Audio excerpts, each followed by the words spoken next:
আমার এই 2-3টা সিনেমার শেষের পর আসলে আপনাদের এই চলচ্চিত্র রিলেটেড কোনো কিছুতে আমাকে পাবেন না। কিছুদিন আগেই ঢালিউডের জনপ্রিয় অভিনেত্রী আফিয়া নুসরাত বর্ষা অভিনয় জগৎ থেকে সরে দাঁড়ানোর ঘোষণা দিয়ে ভক্তদের চমকে দিয়েছিলেন। এবার একই পথে হাঁটার ইঙ্গিত দিলেন তার স্বামী চিত্রনায়ক অনন্ত জলিল।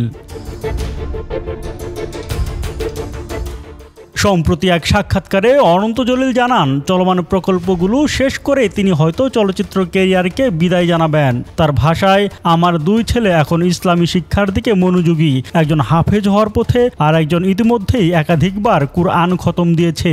এমন পরিস্থিতিতে বাবা মায়ের সিনেমায় থাকা বিষয়টি ওদের কাছে ভালোভাবে প্রতিফলিত হবে না। এই তারকা দম্পতির অভিনীত সর্বশেষ ছবি নেত্রী দ্য লিডার এর শুটিং প্রায় 70% শেষ হয়েছে। অনন্ত জানিয়েছেন, এই সিনেমাটি শেষ করেই হয়তো তিনি অভিনয় থেকে সরে দাঁড়াবেন। বর্ষার অভিনয় ছেড়ে দেওয়ার কারণ নিয়েও কথা বলেন অনন্ত। তিনি বলেন, বর্ষা যখন প্রথম সন্তান সম্ভব হয় তখনই আমরা দুজন সিদ্ধান্ত নিয়েছিলাম আমাদের সন্তানদের ইসলামী শিক্ষায় বড় করব। আমরা চাই ওরা ভালো মুফতি হোক, ভালো মানুষ হোক। এখন যদি মা সিনেমা করে আর সন্তান ইসলামী শিক্ষায় থাকে সেটা আমাদের কাছে সামঞ্জস্যপূর্ণ মনে হয় না।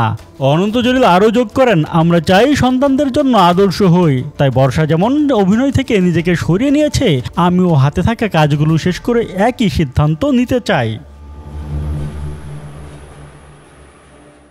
এই ঘোষণার পর থেকেই সামাজিক যোগাযোগ মাধ্যমে শুরু হয়েছে নতুন আলোচনা। কেউ প্রশংসা করছেন তাদের সিদ্ধান্তের, কেউ আবার বলছেন ঢালিউড একসঙ্গে হারাতে যাচ্ছে 2 বাণিজ্যিকভাবে সফল তারকাকে। বিনোদন ডেস্ক, বাংলাদেশের খবর।